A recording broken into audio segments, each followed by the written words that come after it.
हम लोग बात कर रहे थे अनुसंख्यक गुणधर्म, मूलर का द्रव्यमान। दो तीन बातें यहाँ पर आपको समझने की बात है कि अनुसंख्यक गुणधर्म जो है से मूल बात पर डिपेंड करता है। इसका मतलब होता है अणुओं की संख्या। तो वैसे गुण जो कणों की संख्या या अणुओं की संख्या पर निर्भर करे उसे अनुसंख्यक गुणधर्म कहते हैं। अब साफ साफ यहाँ पर लिखा हुआ है कि विलयन के कुछ गुणधर्म जो घुलनशील विलय की मात्रा मतलब कणों की संख्या पर निर्भर करते हैं, न कि उनके संघटन पर, उनके प्रकृति पर। ये सब कोई बात नहीं, जो बिल्कुल उनके संघटन पर डिपेंड करे उसे ही हम लोग क्या कहते हैं, अनुसंख्यक गुणधर्म। इंग्लिश में कोलिगेटिव प्रॉपर्टीज कहलाता है। अब ये दो तीन होता है, जैसे हो गया आपको वाष्प दाब का अपेक्षिक अवनमन, क्वथनांक का उन्नयन, हिमांक का अवनमन या परासरण दाब, जो भी है। लेकिन डिपेंड आपको ये करता है कि ये सारी बातों से पहले दो तीन बात आपको समझनी जरूरी है। एक तो पहला, वाष्प दाब क्या है? वाष्प दाब क्या है? तो सामान्य सी भाषा में कहे तो वाष्प दाब हम उस अवस्था को कहते हैं, थोड़ा प्रेशर दीजिएगा। तो हम लोग बात कर रहे थे कि वाष्प दाब क्या है। तो वाष्प दाब क्या है यह समझने से पहले यह जरूर जानना पड़ेगा कि वाष्पन क्या है और संघनन क्या है। तो सबसे पहले समझते हैं कि द्रव से वाष्प बनने की क्रिया को वाष्पन कहा जाता है। और जबकि या फिर वाष्प को गैस भी कह सकते हैं, और दूसरी तरफ वाष्प अथवा गैस से द्रव बनने की क्रिया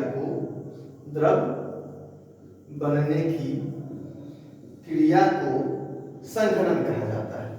दोनों बात ध्यान रखेंगे। अब मान लीजिए एक बर्तन है यहाँ पे, जिस बर्तन को फुल्ली लॉक कर दिया गया है,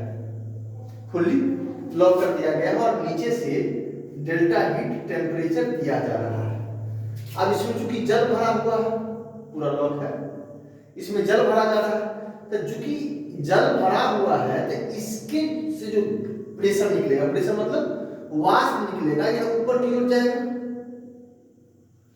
तो जिस समय ताप कम रहेगा, ध्यान दिए, जिस समय ताप कम रहेगा तो उस समय इतनी जल में ताकत नहीं होगी कि ऊपर उठ जाएगा।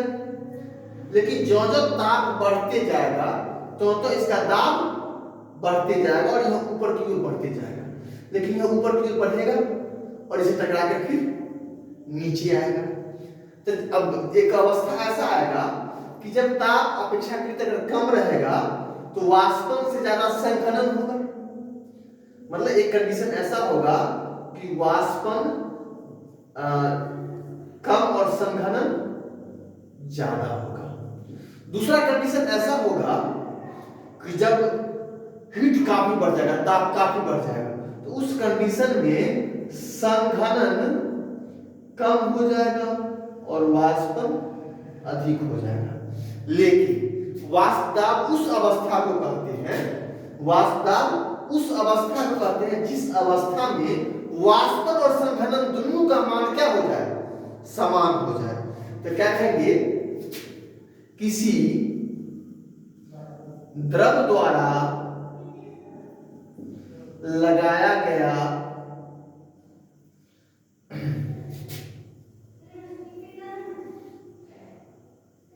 दाब उस परिस्थिति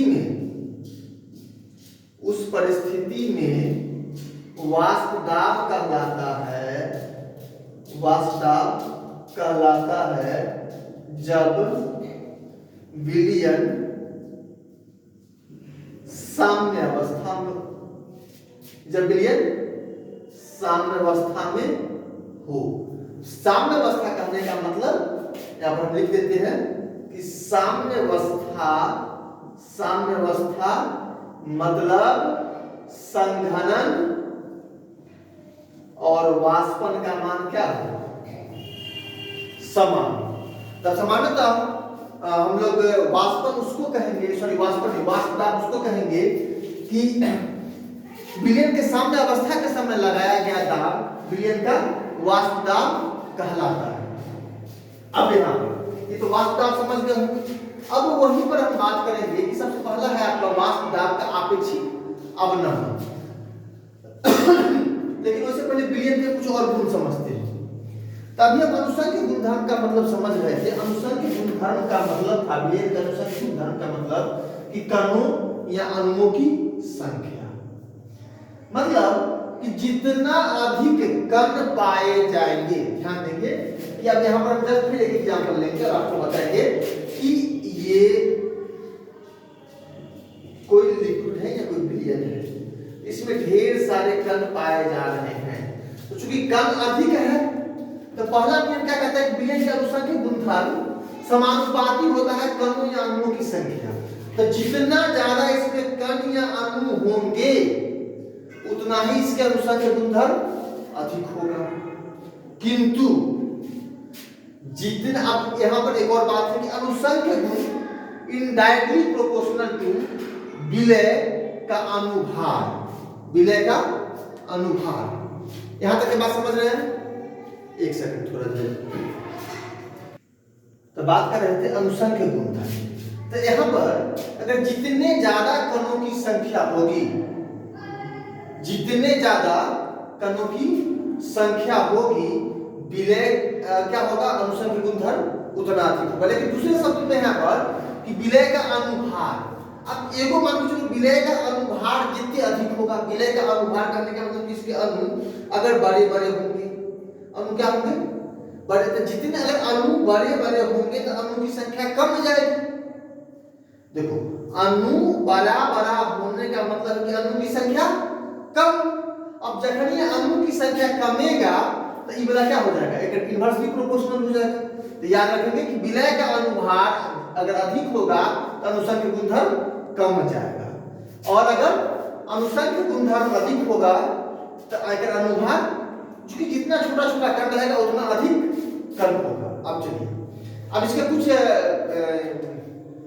क्या होते हैं, ये गुण होते हैं अनुसंख्य गुण के, हम जान लेते हैं। सबसे पहली बात कि संगठन या प्रकृति पर निर्भर नहीं करेगा, और दूसरा कि विलयन में कभी भी जो शुद्ध विलायक है उसका वाष्प दाब अधिक होगा। जैसे फॉर एग्जांपल कि अगर हम शुद्ध जल को उबालेंगे तो उसका वाष्प दाब अधिक होगा, जबकि चीनी मिला के अगर शरबत मिला देंगे उसमें तो उसका वाष्प दाब कम जाएगा। एग्जांपल के तौर पर हम बात कर रहे थे कि माना कि यह इसमें 100 डिग्री सेल्सियस पानी, मतलब 100 डिग्री सेल्सियस पर यह पानी खूब उबल रहा था। आप घर में करके देख सकते हैं। और हमने क्या किया कि इसमें 50 ग्राम चीनी डाल दिया।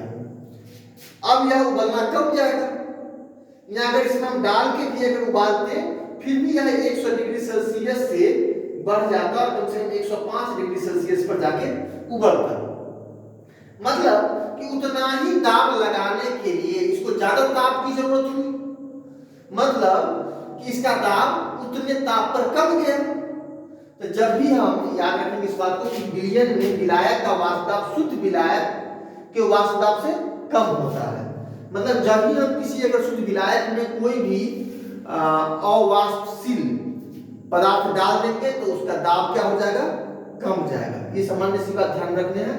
और उसके वाष्प दाब में कमी आ जाती है, और उसके वाष्प दाब में कमी को हम लोग कहते हैं वाष्प दाब में अवनमन, जो हमारा सबसे पहला बात है। अब समझते हैं वाष्प दाब में वाष्प दाब के अवनमन का क्या अर्थ होता है। तो जैसे हम आपको बताए हैं कि यह कणों की संख्या पर डिपेंड करेगा, और कणों की संख्या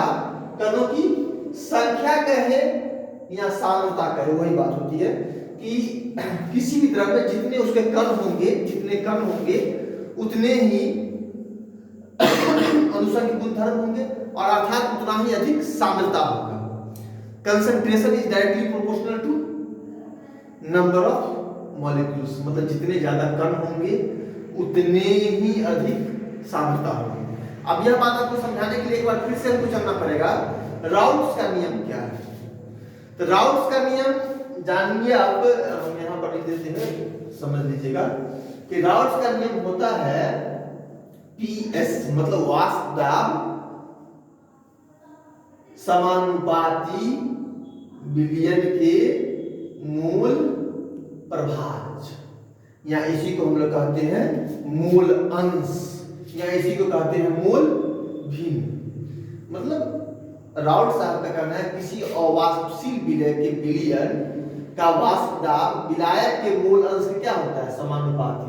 यहाँ पर याद रखना है कि विलायक को हम मानते हैं A और विलय को मानते हैं B।